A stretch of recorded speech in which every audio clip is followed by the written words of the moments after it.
በኤርትራና በኢትዮጵያ መካከል የተጀመረው የባህር በር ይገባኛልና ሌሎች ጂኦፖለቲካዊ ጉዳዮችን መሰረት ያደረገው የሁለቱ ሀገራት ውዝግብ አሁን ላይ በርካታ ኃይሎችን ሊያሳትፍ እንደሚችል የተለያዩ መረጃዎች እየወጡ ይገኛሉ። በተለይም ጦርነቱ አይቀሬ ነው የሚል የተለያየ ሐሳብና መረጃ ሲሰራጭ የነበረ ቢሆንም በተቃራኒው ግን አሁን ላይ የተለያዩ አዳዲስ ሐሳቦች በተለይም በቀጠናው የልማት የማደግና የህዝቦችን አንድነት የሚያበስሩ ተስፋዎች እየተፈነጠቁ ስለመሆናቸውም የሚያገናዝቡ ናቸው። እነኚህ መረጃዎች ከምዕራባውያን ሀገራት በኩል የወጡ ሲሆን እነኚህ የምዕራባውያን ሀገራት ጦርነት ወዳለባቸው ቦታ የማያደርጓቸውን እንቅስቃሴዎች ወደ ኢትዮጵያና ወደ ምስራቅ አፍሪካ ቀጠና እያደረጉ መሆናቸው በእርግጥም ሻዕቢያና ጦርነት ወዳድ የሆኑ አጋሮቹ በኢትዮጵያና በኤርትራ መካከል ይፈጠራል ብለው እስካሁን ሲያሰራጩ የነበሩትን መረጃና በተለይም ጦርነቱ አይቀሬ ነው በሚል ህዝቡን የጦርነት ስጋት ውስጥ የከተቱ ኃይሎች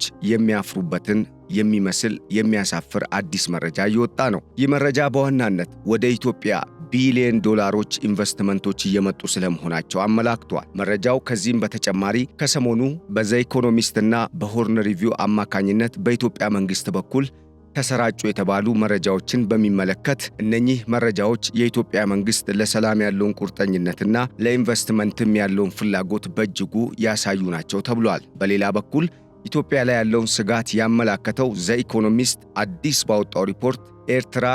በኢትዮጵያ ውስጥ የሚንቀሳቀሱ የተለያዩ ኃይሎችን አንድ ላይ በማጣመር በፖርት ሱዳን ስብሰባ ስለመቀመጡ አመላክቷል። እንደዚሁም ከሰሞኑ የውጭ ጉዳይ ሚኒስተር የአዲስ አበባ ዩኒቨርሲቲና ሆርን ሪቪው የተሰኘው መቀመጫውን አሜሪካ ያደረገው የቲንክ ታንክ ፎረም ባዘጋጁት የጋራ ኢትዮጵያና የምስራቅ አፍሪካ ጉዳዮችን የሚመለከተው ፎረም ላይ በተላለፈው መልእክት ምክንያት የኤርትራ መንግስት ክፉኛ ስለመበሳጨቱ ተሰምቷል። እነኚህንና ሌሎች ወሳኝ የሆኑ አሁናዊ ለኢትዮጵያ ብሎም ለምስራቅ አፍሪካ ቀጠና ወሳኝ የሆኑ መረጃዎችን የምትሰሙበት የገበያ ሚዲያ ልዩ የጥንቅር የመረጃ ፕሮግራማችን ከዚህ እንደሚከተለው ወደ እናንተ ይደርሳል። ቆይታችሁ ከኛ ጋር ያማረ እንደሚሆን በማመን በቅድሚያ ሰላማችን ይድረሳችሁ እያልን እንደምን አረፈዳችሁ እያልን እየገለጽን በቀጥታ ወደ ዕለቱ የመረጃ ፕሮግራማችን ከመሻገራችን በፊት ለቻናላችን አዲስ የሆናችሁ ቻናላችንን ሰብስክራይብ፣ ፕሮግራማችንን ደግሞ ላይክ ማድረጉን እንዳትረሱ እያሳሰብን አዲስ ሐሳብ የምትሰጡን አዲስ መረጃ ወይም ደግሞ ሂስም ካለ በሐሳብ መስጫ ሳጥኑ በኩል እንድታጋሩን በመጋበዝ በቀጥታ ወደ ዕለቱ ወደ አሰናዳንላችሁ የዕለቱ የገበያ ሚዲያ ልዩ ጥንቅር የመረጃ ፕሮግራማችን እንደሚከተለው ተሻገርን።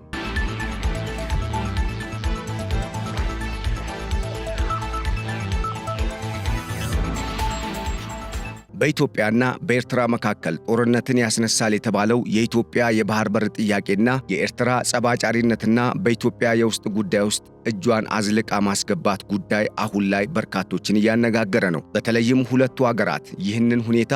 በምን መልኩ በሰላማዊ መንገድ ይቋጫሉ የሚለው ጉዳይ እስካሁን እያነጋገረ ቢሆንም ምንም እንኳን በርካቶች በዚህ ጉዳይ ላይ ሐሳብ አስተያየት እየሰጡና ጦርነትም ሊነሳ ይችላል፣ በሌላ በኩል ደግሞ ጦርነት አይኖርምም የሚሉ ሐሳቦች አሁን እየተነሱ ቢሆንም ሁለቱ ሀገራት ግን የቃላት ጦርነታቸውን በማፋፋም አሁንም ድረስ የዘለቀ እርስ በርስ መወቃቀስን ገፍተውበታል። በተለይም የኤርትራ መንግስት የኢትዮጵያ መንግስት ሊወረኝ ነው የሚል የተለያዩ የሐሰት መረጃዎችን ያከለ የፕሮፓጋንዳ መረጃን ለዓለም በማሰራጨት ኢትዮጵያን ሰላም የሌላት ሀገር አድርጎ ለመሳል የሞከረበት ሙከራ አሁን ላይ ያዋጣው አይመስልም። የኢትዮጵያ መንግስት በአንጻሩ በቀጠናው ያለውን ሁኔታ ያገናዘበ አካሄድን በመከተል በምስራቅም ሆነ በደቡብ ኢትዮጵያ በኩል ሊመጣ የሚችለውን ጥቃት እንደዚሁም የጦርነትና ሌሎች የጸጥታና የደህንነት ስጋቶችን በማስወገዱ ረገድ ስኬታማ ተግባራትን ካከናወነ በኋላ አሁን ፊቱን ወደ ሰሜኑ በተለይም ወደ ባህር በሩ የማዞሩ ጉዳይ ለኤርትራ መንግስት ከወትሮ ካሰበውና ከዚህ ቀደም ከለመደው አካሄድ የተለየ ሆኖበታል። ከዚህ ቀደም የኢትዮጵያ መንግስት ከሚሄድበት አካሄድ ለየት ያለ አካሄድን እየተከተለ ያለው የጠቅላይ ሚኒስትር ዶክተር አብይ አህመድ የሚመሩት አስተዳደር አሁን በቀጠናው ዘዋሪ ለመሆን ትንንሽ ስራዎች ብቻ እንደቀሩት የሚያሳዩ መረጃዎች እየወጡ ነው። በሌላ በኩል ኤርትራ ከሰሞኑ ከኢትዮጵያና ከምስራቅ አፍሪካ ሰላምና ጸጥታ ጋር ብሎም ከቀጠናው አጠቃላይ የደህንነት ሁኔታ ጋር የሚቃረን እንቅስቃሴ ውስጥ መግባቷ የኢትዮጵያን እንቅስቃሴ ስጋት የጣለበት የተባለ እንዲሆን እንዳደረገው የተነገረ ሲሆን ይህም በቀጠናው ሌላ አዲስ ስጋትን እንዳይፈጠር አሁንም ድረስ በበርካቶች እያነጋገረ ያለ ስጋትን የፈጠረ ጉዳይ ሆኗል። በሌላ በኩል ግማሽ ሱዳንን እያስተዳደረ የሚገኘው የአልቡርሃን መንግስት ከግብፁ አልሲሲ አስተዳደር ጋር በመጣመር ኤርትራን ለመርዳት ከኋላ የመሰለፋቸው ጉዳይና አሁን ደግሞ ግብፅ በሌላ በኩል ጅቡቲን ወደ ራሷ ለመሳብ እያደረገች ያለው እንቅስቃሴ ቀጠናውን የበለጠ ውስብስብ እንዲሆን እንዳደረገው የሚገልጹ የጂኦፖለቲክስ ተንታኞች ደግሞ በኢትዮጵያና በኤርትራ መካከል ከሚነሳው ጦርነት በተሻለ ሌሎች ቀጠናዊ አሳሳቢ ጉዳዮች እንዳሉም የሚያሳዩ መረጃዎችን ብቅ እያደረጉ ነው። በተለይም እነኚህ ሁኔታዎች የምስራቅ አፍሪካ ሕዝብ ዋና ጥያቄ ከድህነት መውጣትና ኢኮኖሚን ያዘለ ከመሆኑ ጋር ተያይዞ እነ ግብፅ ጦርነትን እንዳለና ጦርነት ይመጣል በሚል ስጋትን እየፈጠሩ በሌላ በኩል ደግሞ ኢኮኖሚያቸውን ለማጠናከር የሚያስችል የጸጥታና የደህንነት ሁኔታቸውንም ለማጠናከር የሚያበቃ ሌሎች ተግባራቶች ላይ መጠመዳቸው በእርግጥም ኢትዮጵያን መጣውልሽ እያሉ እያሰጉ እነሱ ኢኮኖሚያቸውን የሚገነቡበትን አካሄድ ስለማሰባቸው የሚያሳይ ነውም ተብሏል። በዚህም ይህንን የተገነዘበው የኢትዮጵያ መንግስት አሁን ላይ ጦርነቱ ሊመጣም ላይመጣም ይችላል በሚል ይሁንና ግን ራስን ከመጣል ማዘጋጀት ይሻላል በሚል የተለያዩ ዘመናዊ የሚባሉ የጦር መሳሪያ ትጥቆችን ከመታጠቅ ጎን ለጎን በአገር አቀፍ ደረጃ ብሔራዊ የሚባሉ ሜጋ ፕሮጀክቶችንም ሰርቶ እያስጨረሰ እያስመረቀ ይገኛል።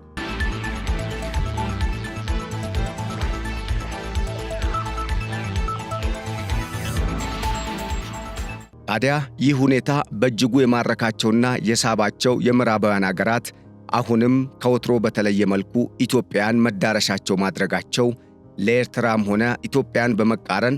አንድ ጎራ ለተሰለፉ የውስጥም ሆነ የውጭ ኃይሎች ትንግርት ሆኖባቸዋል። በተለይም ኢትዮጵያ በተለያዩ አካባቢዎች በጦርነት እየታመሰች ነው፣ ሰላም የሌላት በራሷ መቆም የማትችል አገር እንደሆነች ለማድረግ ወይም ይህንን እውነታ ለማሳየት በሚል በሐሰት የተቀነባበሩ የተለያዩ ሴራ ወለድ የሆኑ መረጃዎችን ለምዕራቡ ዓለም በተለይም አሜሪካና አውሮፓ ህብረትን በዋናነት ትኩረት በማድረግ የኤርትራ መንግስት ከግብፅ አቻው ጋር በመጣመር ለማሳየትና ለማሰራጨት ቢሞክርም አሜሪካና የምዕራብ አውሮፓ ሀገራት በዋናነት እንደ ስዊዝ፣ ፈረንሳይና እንግሊዝን የመሰሉ ሀገራት መዳረሻቸውን ኢትዮጵያ ለማድረግ አሁንም ቆርጠው ስለመነሳታቸው የወጡ መረጃዎች አመላክተዋል። ኢትዮጵያ አሁን ላይ በተለያዩ አቅጣጫዎች በጦርነት የሚፈልጓት አገሮች እንዳሉ ሁላ ከነሱ በእጥፍ ደግሞ ለልማት የሚፈልጓት አገሮች እንዳሉም ያመላከተ ነው ተብሏል። ከሰሞኑ ዘ ኢኮኖሚስት ያወጣው መረጃ እንዳመላከተው በሀገር ውስጥ ያሉ የተለያዩ ከመንግስት ጋር ተቃርኖ ውስጥ የገቡ ኃይሎችን በማሰባሰብና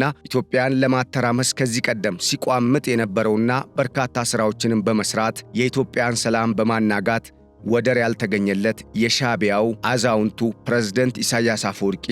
አሁን ላይ ከግብፅና ከሱዳን ግማሽ መንግስት አልቡርሃን ከሚመሩት ኃይል ጋር በመጣመር ኢትዮጵያን ለመውጋት የተለየ እንቅስቃሴን እያደረጉ ባሉበት በዚህ ሰዓት አዳዲስ ነገሮች መሰማታቸው በእርግጥም ኢትዮጵያ ጦርነቱ እንዳላሳሰባት የሚያሳይ ነው ተብሏል። ዘ ኢኮኖሚስት ከቀናት በፊት ያወጣው መረጃ እንዳመላከተውም ኢትዮጵያ ውስጥ የሚንቀሳቀሱ የተለያዩ ኃይሎች ከሻዕቢያ መንግስት ጋር በመጣመር በፖርት ሱዳን ከግብፅና ከሱዳን ጀነራል አብዱል ፈታህ አልቡርሃን ከሚመሩት ጦር መንግስት ጋር በመጣመር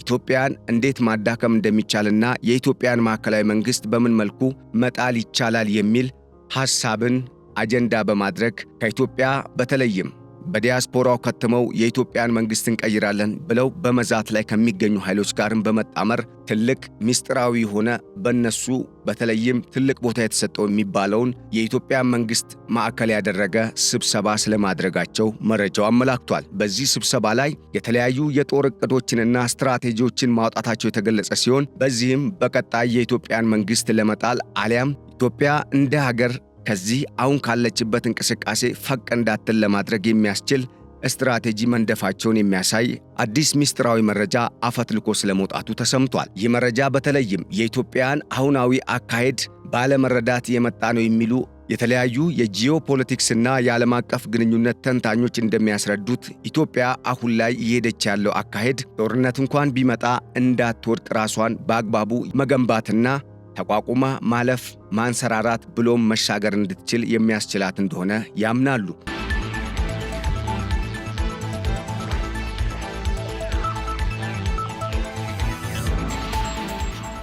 በተለይም ኢትዮጵያ ጦርነትን መከላከልና በቀጠናው ሰላምን ማብዛት፣ ካልሆነ ደግሞ ጦርነትን በትንሽዬ ጉልበት በአጭር ጊዜ ውስጥ በማጠናቀቅ የተጀመረውን ልማት ከዳር ማድረስ በሚል አጀንዳ እየተንቀሳቀሰች መሆኗ የእነኚህን የኢትዮጵያን ጠላቶች ትኩረት የበለጠ የሳበው እንደሆነ የተነገረ ሲሆን በዚህም ኢትዮጵያን ማንገዳገድ እንጂ መጣል አለመቻላቸው ካሁን በኋላ ኢትዮጵያ በዚህ መልኩ የምትቀጥል ከሆነ አይደለም ለነሱ በቀጠናው ሌሎችም ሊጠመዝዟት የሚመጡ ኃይሎችንም ጭምር መገዳደር እንድትችል ስለሚያደርጋት አሁኑኑ ተባብረን አንድ ነገር ማድረግ አለብን በሚል ተስማምተው በፖርት ሱዳን ስለመምከራቸው አመላክቷል። ይህ መረጃ በተለይም እነኚህ ኃይሎች ከዚህ ቀደም ሲጠቀሙበት ከነበረው አካሄድና ታክቲካዊ ሆነ መንግስትን መጥቶ ከመሮጥ እርምጃ በተለየ መልኩ በጥምረት ለመንቀሳቀስ ያሰቡ እንደሆኑ ያሳየ ነው ተብሏል። በሌላ በኩል እነኚህ ኃይሎች ከዚህ ቀደምም በተለያየ መልኩ ይገናኙ እንደነበር ያመላከተው ምስጢራዊ መረጃው አሁን ላይ በኢትዮጵያ ውስጥ በተለያዩ ግዛቶች የሚደረጉ እንቅስቃሴዎች በተለይም የህዝቡን የጸጥታ ሁኔታ የሚያውኩ ተግባራት የነኚሁ የግብፅ የሱዳንና በተለይም የሻዕቢያ መንግስት ዋና ውቅር በሆኑ ኃይሎች የሚከናወን ስለመሆኑም ፍንትው አድርጎ ያሳየ ነው ተብሏል። አሁን ላይ በርካታ ሰዎች እንደሚያምኑትና በተለይም በበርካታ ኢትዮጵያውያን ዘንድ እንዲታመንበት የተደረገው በሻዕቢያ መንግስትና በአጋሮቹ ሲነዛ የነበረው ኢትዮጵያና ኤርትራ የጦርነት አዝማሚያ ውስጥ ይገኛሉ የሚለው ጦርነት ከሌለ ሰላም የለም የሚል እሳቤን ይዞ የሚንቀሳቀሰው የሻዕቢያ መንግስት አጀንዳ አፈር መብላቱን የሚያሳይ አዲስ መረጃ ደግሞ ከወደ ሌላ የመረጃ ምንጭ ብቅ ስለማለቱ ተሰምቷል። ይህም መረጃ በዋናነት ኢትዮጵያ የኢኮኖሚ ዋና በተለይም የኢንቨስትመንት መዳረሻ የምትሆንበትን ዕድል የሚያበስርና በምስራቅ አፍሪካ ቀጠና ኢትዮጵያ ከወትሮ በተለየ መልኩ ለምዕራባውያን አገራት ብሎም ለአሜሪካውያን ዋና የኢንቨስትመንት መዳረሻ እንድትሆን ያደረጋትን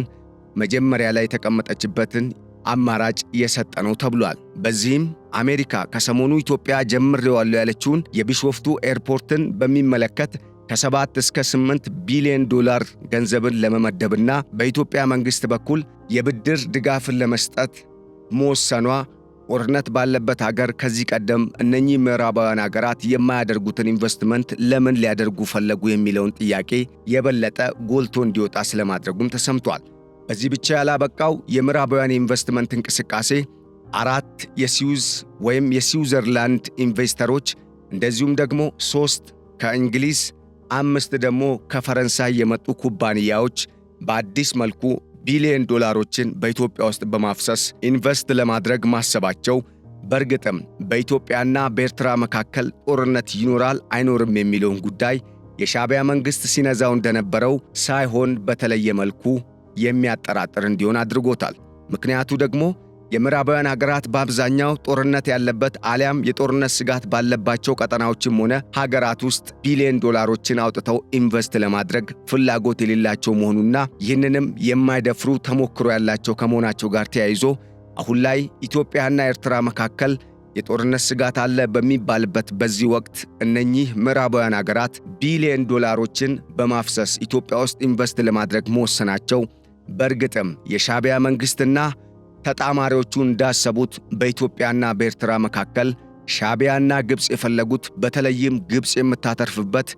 አዲስ አውዳሚ ጦርነት ይኖራል ሳይሆን ጦርነቱ በሌላ መልኩ የሚቋጭ እንደሆነ ያመላከተ ነው ተብሏል። ይህ ደግሞ ለኢትዮጵያ መንግስትም ሆነ ለኢትዮጵያውያን ድል ተደርጎ የተወሰደ ሲሆን በተለይም የቢሊዮን ዶላሮች ኢንቨስትመንት መምጣት አሁን ላይ ኢትዮጵያ የበለጠ እንድታንሰራራና በሀገሪቱ ውስጥ ተንሰራፍቶ ያለውን የሥራ አጥነት ቁጥር በእጅጉ የሚቀንስ ይሆናልም ተብሏል። ይህ ደግሞ በአብዛኛው ሥራ በማጣት ተስፋ እየቆረጠ ያለውንና ለስደት ብሎም በቀጠናው እንደዚሁም በሀገር ውስጥ ለሚደረጉ የተለያዩ ጦርነቶች እየተማገደ የሚገኘውንና በሐሰት መረጃ እየተሸወደ ያለውን የኢትዮጵያን ወጣት በእጅጉ ራሱን እንዲያቀና ወደ ልማት እንዲሰማራ ከማድረጉም በላይ የመንግስትን አቅም በማጠናከር ለዜጎቹ ፍትሃዊነት የተሞላበት የልማት እንቅስቃሴ ብሎም ከልማቱ ተጠቃሚ እንዲሆኑ የሚያስችል የተለያዩ ሥራዎች ላይ ትኩረት እንዲያደርግ ዕድል ይፈጥራል ተብሏል።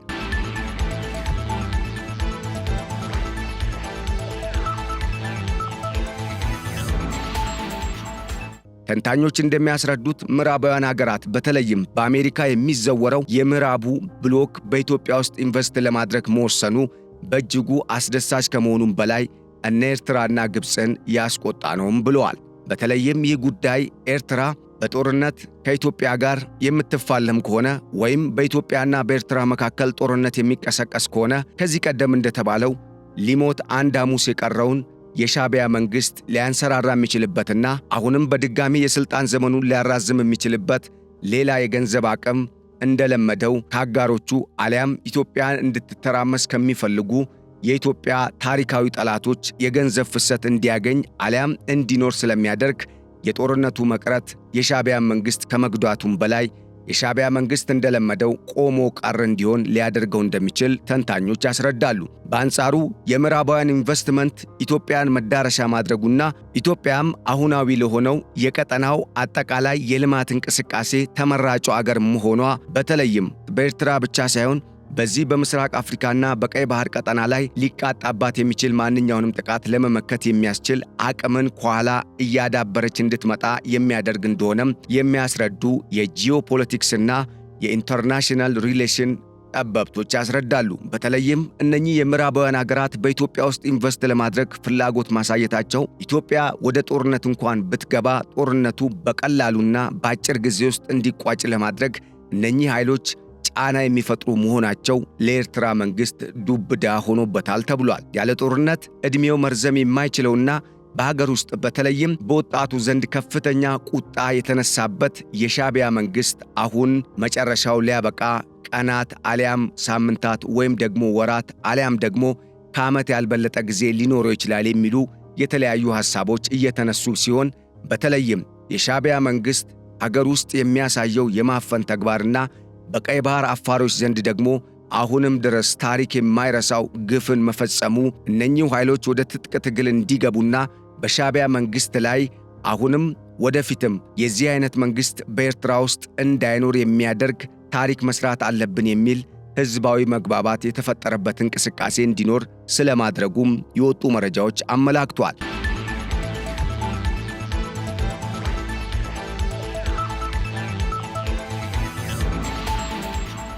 የሻዕቢያ መንግሥት እስካሁን በሥልጣን ላይ በነበረባቸው ዓመታት ወደ 57,000 የሚሆኑ የቀይ ባህር አፋሮች ከቀይ ባህር ቀጠና እንዲፈናቀሉና ወደ ኢትዮጵያ እንዲሰደዱ ማድረጉን አሁን ላይ የወጡ የተለያዩ ዓለም አቀፍ ተቋማት የሚያሰራጯቸው ዘገባዎች ያመላከቱ ሲሆን ይህም የአፋር ነፃ አውጪ በተለይም የቀይ ባህር አፋሮች ነፃነት እንቅስቃሴን እያደረገ የሚገኘው የቀይ ባህር አፋሮችን ነፃ ለማውጣት የቀይ ባህር አፋሮች ግንባርን በመፍጠር የነፃነት ትግል እያደረገ ለሚገኘው ድርጅት ዓለም አቀፋዊ ተቀባይነትና በቀጠናውም ላይ የሚያደርገው እንቅስቃሴ ፍትሐዊ እንዲሆን ስለማድረጉ የወጡ መረጃዎች አመላክተዋል። ይህ ደግሞ ለሻዕቢያ መንግሥት ከፍተኛ ራስ ምታት የሆነበት ሲሆን በሌላ በኩል እንደ ብርጌድ ንሓመዱና በሀገር ውስጥ በህቡ የሚንቀሳቀሱ ወታደሩንም ጭምር ያጣመሩ የተለያዩ እንቅስቃሴዎች መኖራቸው ከሰሞኑ የሻዕቢያ መንግሥት ከፍተኛ የጸጥታ ስጋት ውስጥ ስለመግባቱ ያሳየውን መረጃ በእርግጥ ያጠናከረ ነው ተብሏል። የሻዕቢያ መንግሥት ከቀናት በፊት ወደ 761 የሚሆኑ የፖሊስ አባላትን በአዲ ሃሎ ቤተ መንግሥት ቅጥር ግቢ ውስጥ ማስመረቁ በርካታ ኤርትራውያንን በስላቅ እንዲቀልዱበት ያደረገ ሲሆን በሌላ በኩል ግን ይህንን ሁኔታ በቅርበት የሚከታተሉ የጂኦፖለቲክስ ባለሙያዎች እንደተረዱትና እንዳስረዱት ይህ ሁኔታ የሻዕቢያ መንግሥት በእርግጥም ከፍተኛ የጸጥታ ስጋት ውስጥ ስለመውደቁ የሚያሳይ ነው በሚል ኢሳይያስ እንደ አልአሳድ መንግሥት በቅርቡ ባልተጠበቀና ድንገተኛ በሆነ ሁኔታ ሊወገዱ አሊያም ሊኮበልሉ የሚችሉበት ሁኔታ እንዳለ በግልጽ የሚያሳይ ነው ይላሉ። ይህ ሁኔታ በተለይም ኢትዮጵያ ወደ ጦርነት ሳትገባ በአጭሩ በተዘዋዋሪ መንገድ ድል ልትቀዳጅ እንደምትችል ያመላከተ ነው የተባለ ሲሆን ይህም ሁኔታ ቀጠናውን የበለጠ ወደ ልማት ትስስር ሊያመጣው እንደሚችል ይታመናል። ከዚህ ቀደም ላለፉት 3 አስርት ዓመታት ከኢትዮጵያ እስከ ኬንያ፣ ታንዛኒያና ደቡብ ሱዳን እንደዚሁም ሪፐብሊክ ኦፍ ኮንጎና ሱዳንን ጨምሮ በሶማሊያና በጅቡቲ የተደረጉ የሽብር ጥቃቶችን በማደራጀት በማቀነባበርና የትጥቅ እንቅስቃሴዎች እንዲደረጉ አበክሮ በመስራት ስልጠናንን በመስጠት እንደዚሁም ቅጥረኛ ወታደሮችን አሰልጥኖ በመሸጥ የሚታወቀው የሻዕቢያ መንግሥት እጁ ያለበት መሆኑ የሻዕቢያ መንግሥት ከዚህ ቀጠና ሲወገድ ቀጠናው ምን ያህል ሰላም ሊሆን እንደሚችል የማያጠራጥር ነው የሚል ሐሳብና የመከራከሪያ ነጥብን ይዞ የተነሱ የጂኦፖለቲክስ ባለሙያዎች ደግሞ እንደሚያስረዱት የሻዕቢያ መንግሥት አሁንም ቢሆን ሰላም ከሰፈነ በዚህ ቀጠና ዕድሜው እንደማይረዝም በመናገር ይህ ሁኔታ እንዲፈጠር ስለማይፈቅድ ነው አሁንም በደቡብ ሱዳን፣ በኢትዮጵያ፣ በሶማሊያና በጅቡቲ ብሎም በራሱ አገር ሽብርን በመንዛት ከዛ ለማትረፍ እየተንቀሳቀሰ የሚገኘው በማለት ይህንን ሽብሩን ደግሞ እንዲያጠናክርና እንዲገፋበት በማድረጉ ሂደት ግብፅና ይህንን ቀጠና ከተባበሩት አረብ ኤሚሬትስ ከእስራኤልና ከምዕራባውያን ሀገራት ለመቀበል የቋመጡ አካላት ያፋፍሙታል፣ ከኋላም የፋይናንስ ድጋፍ ያደርጋሉ በማለት ነገሩ አሁን እኛ ፊት ለፊት እንደምንመለከተው ሳይሆን ከኋላ በርካታ ምክንያቶችን ያዘለ እንደሆነ ያስረዳሉ።